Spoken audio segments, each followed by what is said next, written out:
Ya, assalamualaikum warahmatullahi wabarakatuh. Salam sejahtera untuk kita semua. Nah, pada kesempatan kali ini kita akan sharing, kita akan bahas sedikit mengenai SINTA. Jadi SINTA itu merupakan singkatan dari Science and Technology Index. Nah, banyak teman-teman yang bertanya, apa sih sebenarnya SINTA itu?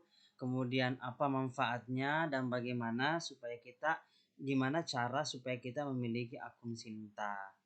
Nah, oke. Nah, jadi saat ini pemerintah kita sedang gencar berusaha bagaimana mendongkrak hasil penelitian dalam bentuk ilmiah. Jadi baik itu jurnal, kemudian proceeding, buku, haki dan lain sebagainya. Nah, artikel ilmiah yang dapat diakses oleh pengguna internet di dunia merupakan sebuah aset negara yang tentu sangat penting ya. Jadi tingkat peradaban sebuah negara itu salah satu dilihat dari hasil penelitiannya ya. Dan untuk melihat hasil penelitian itu dilihat dari publikasinya, publikasi jurnal, baik itu jurnal internasional bereputasi, jurnal internasional, jurnal nasional dan lain sebagainya. Jadi makanya saat ini setiap negara, setiap universitas di belahan dunia ini ingin memperebutkan peringkat tertinggi. Salah satunya dengan cara adalah bagaimana mendongkrak jumlah publikasi ilmiah.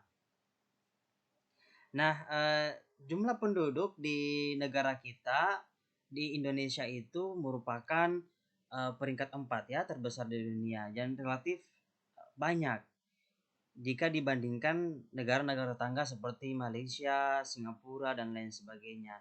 Namun kenyataannya bahwa jumlah penduduk ini, jumlah pelajar itu, jumlah dosen tidak sebanding dengan luaran penelitian dihasilkan. Ya, jika dibandingkan dengan Malaysia misalnya, Malaysia yang negaranya adalah negara dari segi jumlah penduduknya itu adalah jauh lebih rendah di bawah kita, tetapi jumlah hasil penelitian mereka jauh lebih tinggi dibandingkan dengan kita. Nah, inilah salah satu faktor yang mempengaruhi peringkat-peringkat kampus di Indonesia sedikit tertinggal dibandingkan peringkat-peringkat kampus di Malaysia, Thailand, atau Singapura. Nah, Singapura ini negara yang kecil, jumlah penduduknya kecil, tetapi publikasinya sangat banyak. Dan peringkat kampusnya bahkan top di Asia ya. Oleh karena itu, nah dibentuklah SINTA. Jadi untuk meningkatkan jumlah publikasi ilmiah, pemerintah kita dalam hal ini Kementerian Riset Teknologi Pendidikan Tinggi atau Kemendikti pada saat itu membangun Science and Technology Index yang kemudian diberi nama SINTA. Nah, apa itu SINTA? Jadi SINTA itu merupakan portal yang berisi tentang pengukuran kinerja ilmu pengetahuan dan teknologi yang meliputi antara lain kinerja peneliti, kinerja penulis, kinerja dosen, atau kinerja jurnal dan kinerja institusi dalam hal ilmu pengetahuan dan teknologi. Nah, ada yang bertanya, apa beda antara SINTA dengan yang sudah ada? Misalnya ada Garuda, kemudian ada Arjuna, kemudian ada Rama, dan lain sebagainya. Apa bedanya? Nah, jadi SINTA itu merupakan sebuah pengindeks ya. Jadi sama dengan yang lain-lainnya, Arjuna, Garuda dan lainnya. Jadi SINTA itu bukan publisher, tapi pengindeks. Nah, SINTA berbeda dengan pengindeks yang sudah ada, misalnya Google Scholar, Garuda, kemudian Inasti atau Indonesian Publication Index atau biasa disingkat IP.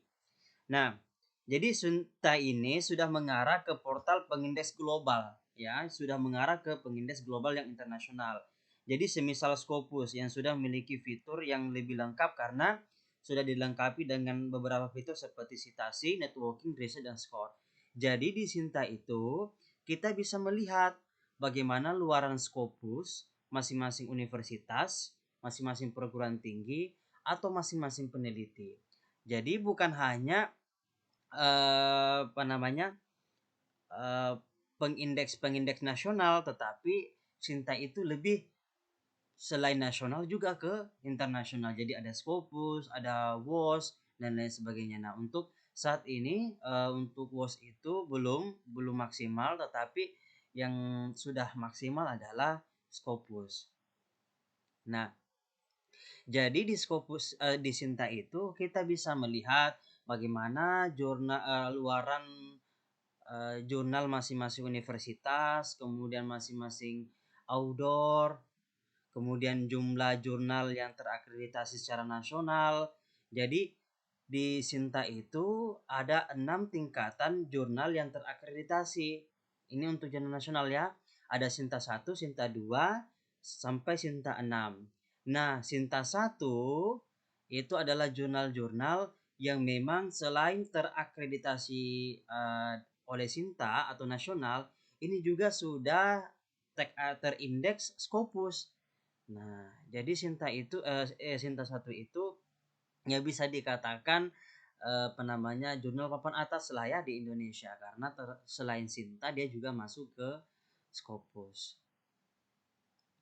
Nah, dengan Sinta ini seperti tadi yang saya jelaskan, kita bisa melihat bagaimana tren luaran penelitian dari tahun ke tahun yang dihasilkan oleh Indonesia, oleh peneliti di Indonesia secara kumulatif. Nah, jadi ada Scopus, kemudian ada Google Scholar. Di Sinta juga kita bisa lihat berapa banyak jumlah peneliti atau dosen yang tergolong sebagai profesor, sebagai asisten ahli, lektor, dan lain sebagainya.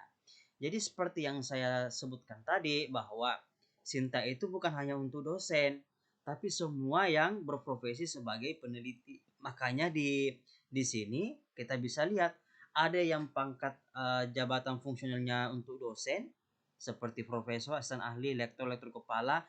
Ada yang untuk peneliti, misalnya ada PLP ahli media, ahli muda, pertama, dan lain sebagainya. Bahkan untuk tenaga kependidikan juga ada.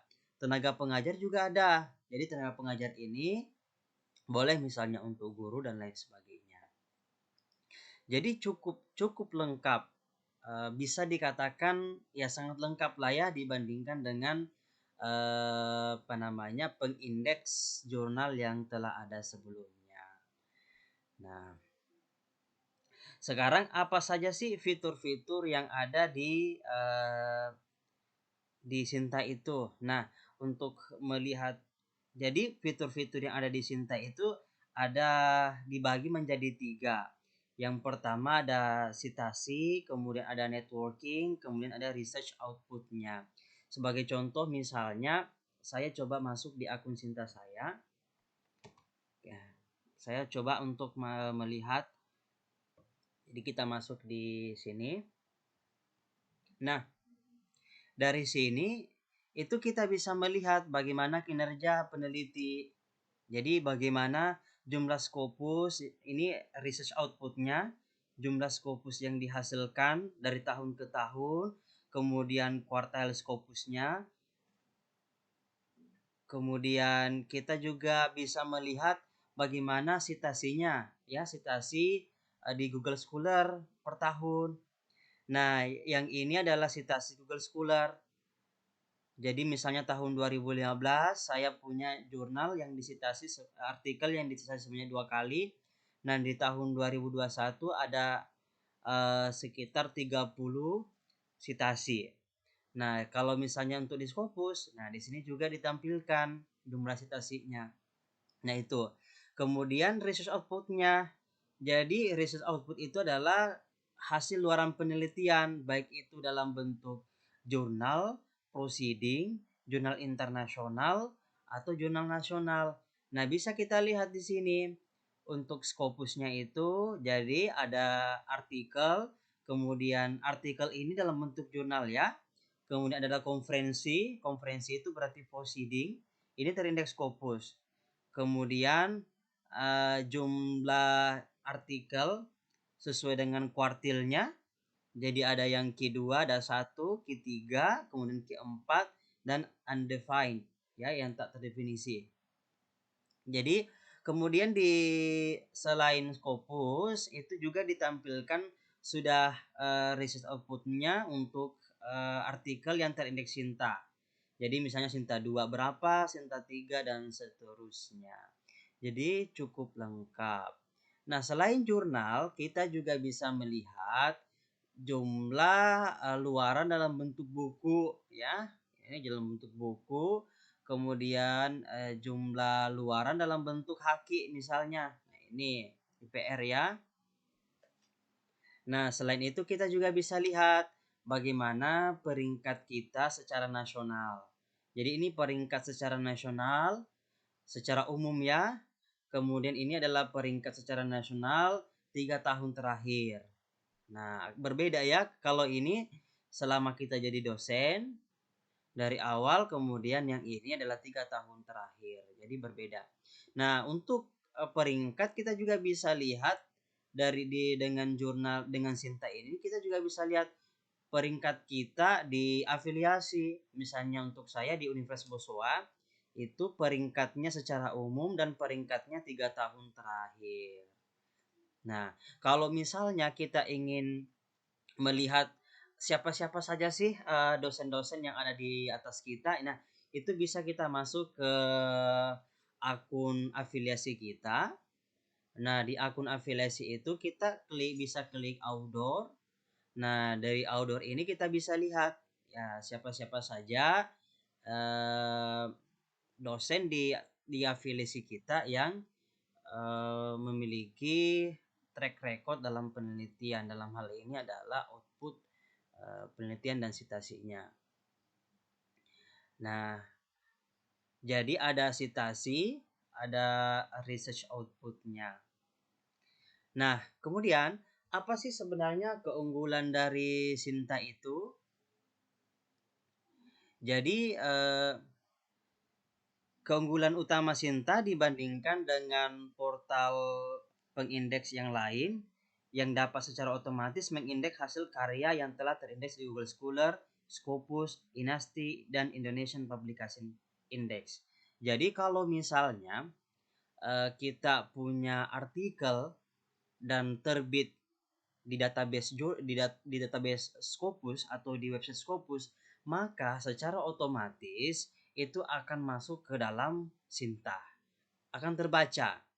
Nah, bukan hanya Scopus ya, Google Scholar juga. Jadi kalau misalnya Bapak Ibu punya penelitian terindeks Google Scholar dan itu masuk ke Google Scholar, nah secara otomatis itu akan juga masuk ke Sinta, ke akun Sinta kita, asalkan ID-nya itu benar.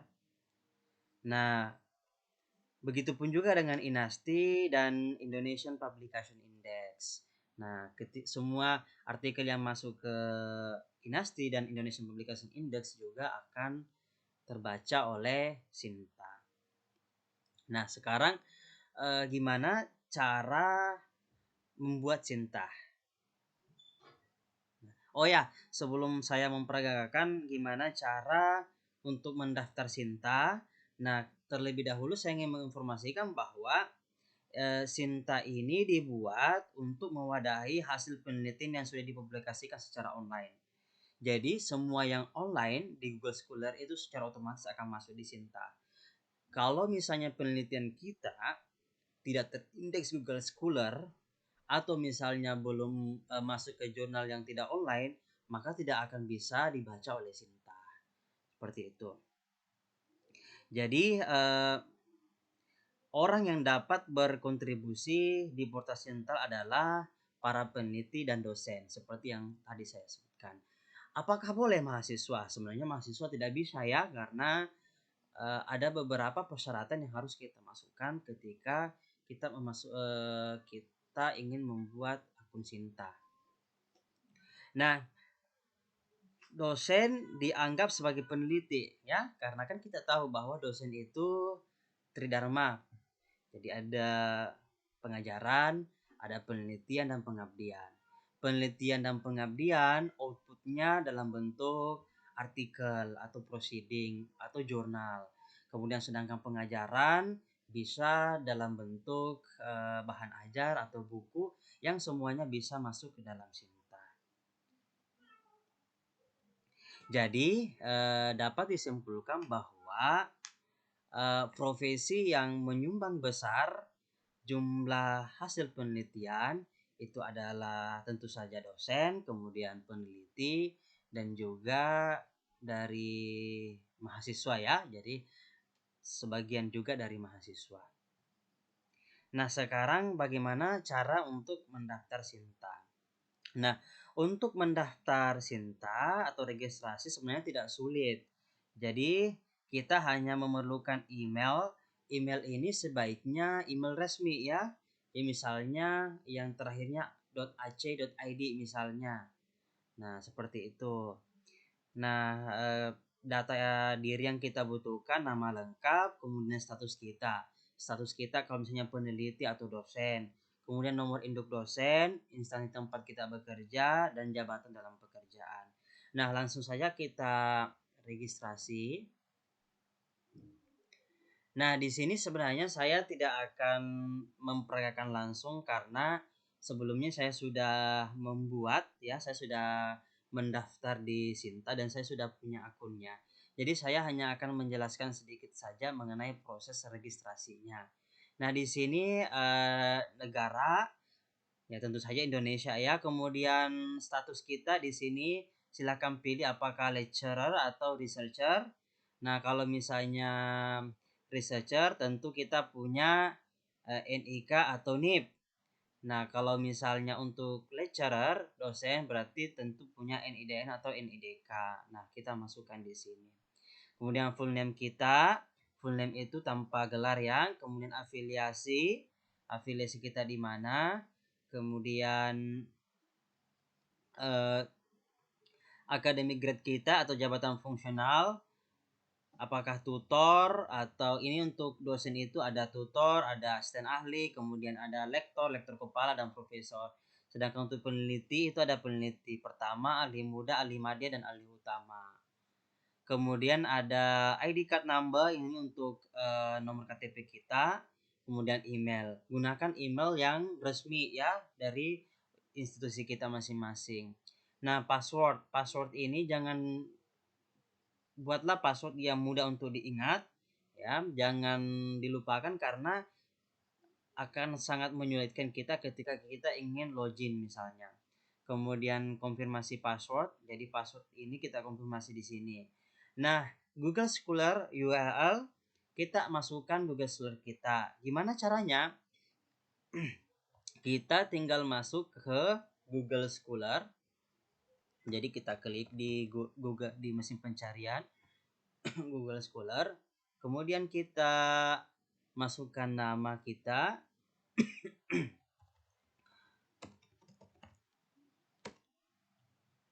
Nah, kemudian klik. Nah, di sini akan muncul yang ini ya. Silahkan copy langsung yang ini di copy langsung. Kemudian kita salin di sini. Ya, kita salin di sini. Nah, sedangkan untuk Scopus atau Outdoor ID itu saya pernah menjelaskan di video sebelumnya bagaimana cara mencari Scopus Outdoor ID kita ya. Jadi Scopus ID. Ini berbeda ketika kita misalnya ini tidak dibuat ya, tidak seperti dengan Sinta atau Google Scholar.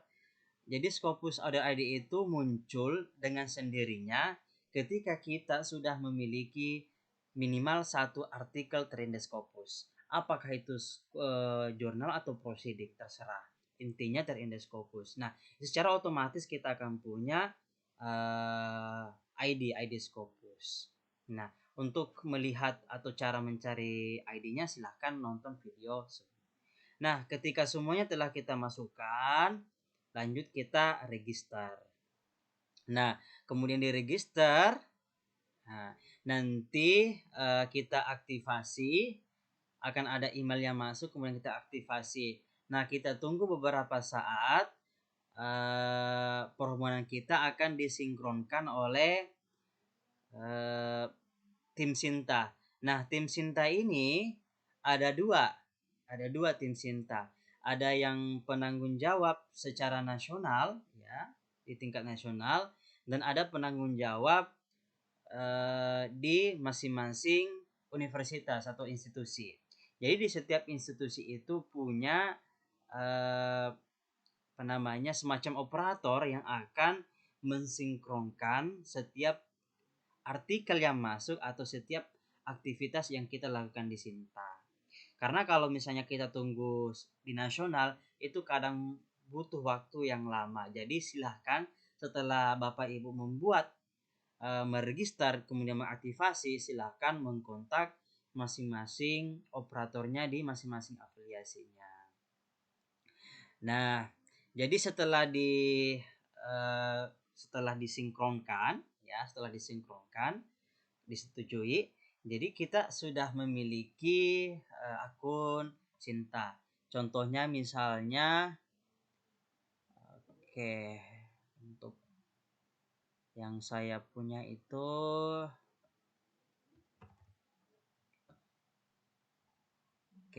nah saya langsung order login. Jadi ketika kita misalnya sudah disinkronkan, kita bisa login, masukkan email kita kemudian password. Nah di sini itu kita sudah bisa melihat jadi ini adalah kita masuk ke akun kita ya, Nah di sini kita bisa lihat bagaimana Scopus kita, jumlah artikelnya, kemudian citasinya berapa, H-indeksnya berapa ya, termasuk juga dengan Google Scholar seperti Google berapa jumlah artikelnya, citasinya berapa, H-indeksnya berapa. Nah selain itu kita juga bisa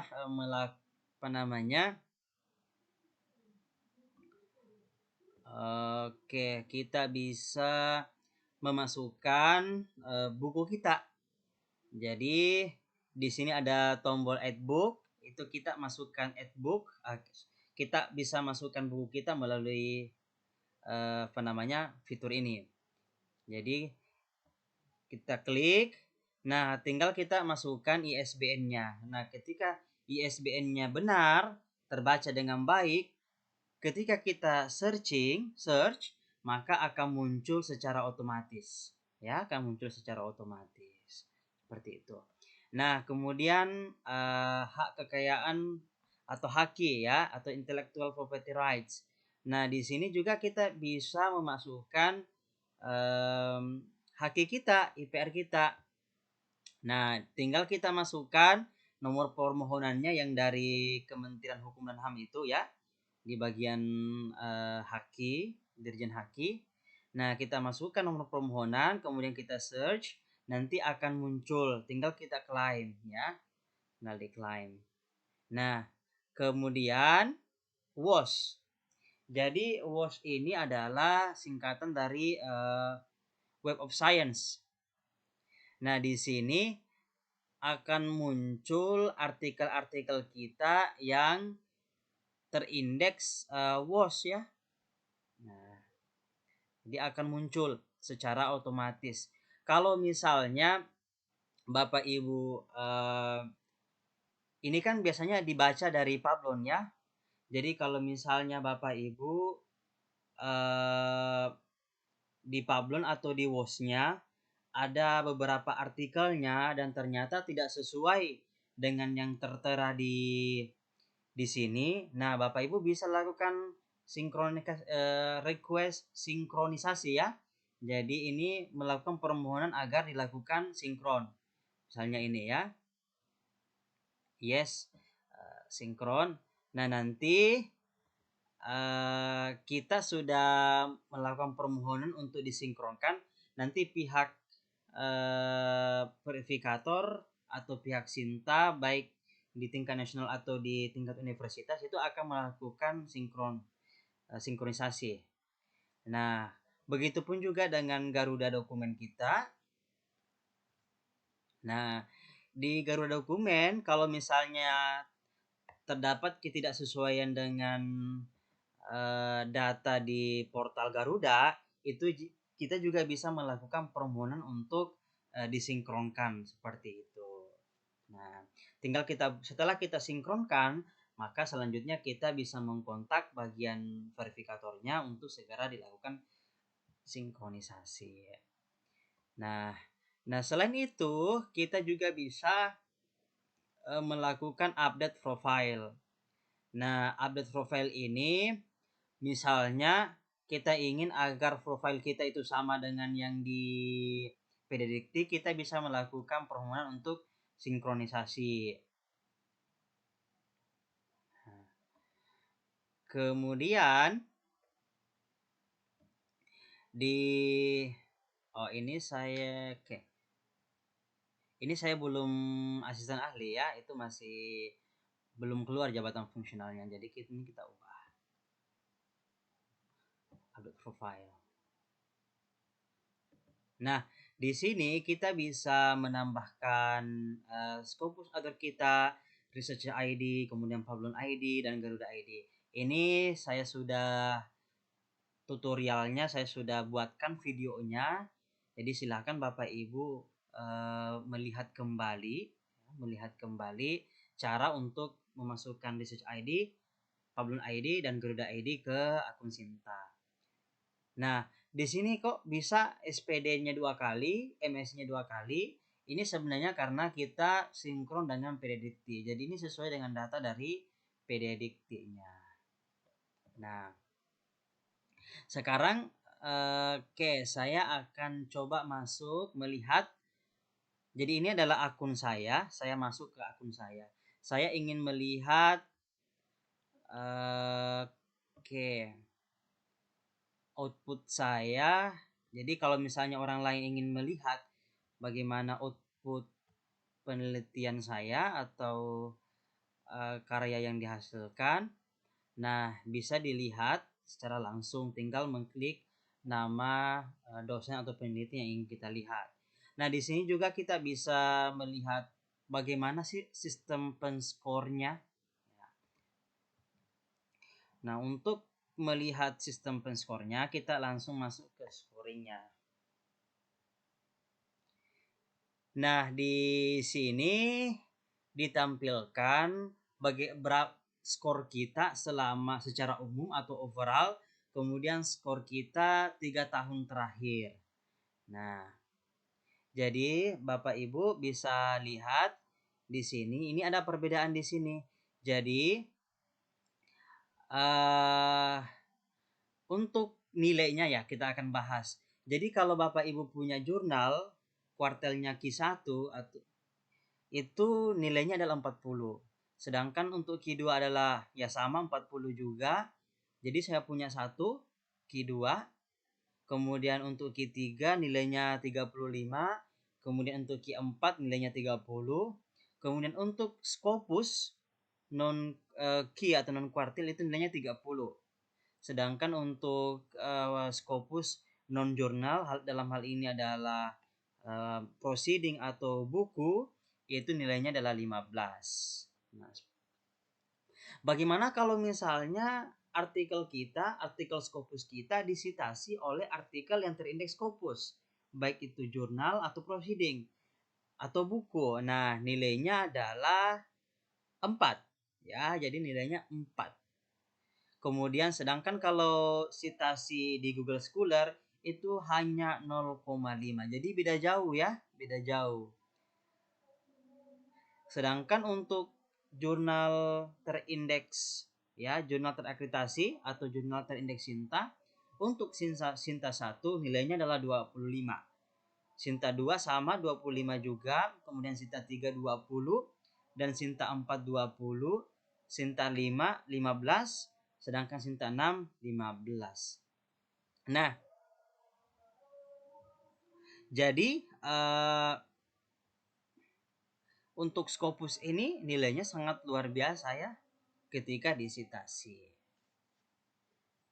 Nah, jadi ini adalah overall, sedangkan inilah 3 tahun terakhir. Nah, kebetulan di Sinta lagi mengatur dari 2018, 2019, 2020. Sedangkan yang 2021 itu tidak terhitung. Jadi makanya artikel saya yang Q2 itu tidak terhitung di sini. Karena yang diambil itu adalah 2020. Sedangkan yang ini adalah 2021. Jadi jangan heran ketika kita punya artikel Scopus terbit di tahun 2021 tapi ternyata tidak tertulis di Sinta Skor untuk 3 tahun terakhir. Nah, demikianlah penjelasan singkat, sharing singkat mengenai Sinta. Jika Bapak Ibu ingin menambahkan informasi yang telah saya jelaskan tadi, silahkan tuliskan di kolom komentar. Terima kasih banyak atas perhatiannya. Jika Bapak Ibu suka dengan video ini, silahkan klik tombol like dan share ke media sosial ke teman-teman agar semakin banyak informasi yang bisa kita berikan. Kemudian jika Bapak Ibu ingin mendapatkan update informasi mengenai Sinta atau Scopus dan alat pengindeks lainnya, tuh silahkan klik tombol subscribe dan nyalakan lonceng notifikasinya. Terima kasih banyak. Wassalamualaikum warahmatullahi wabarakatuh.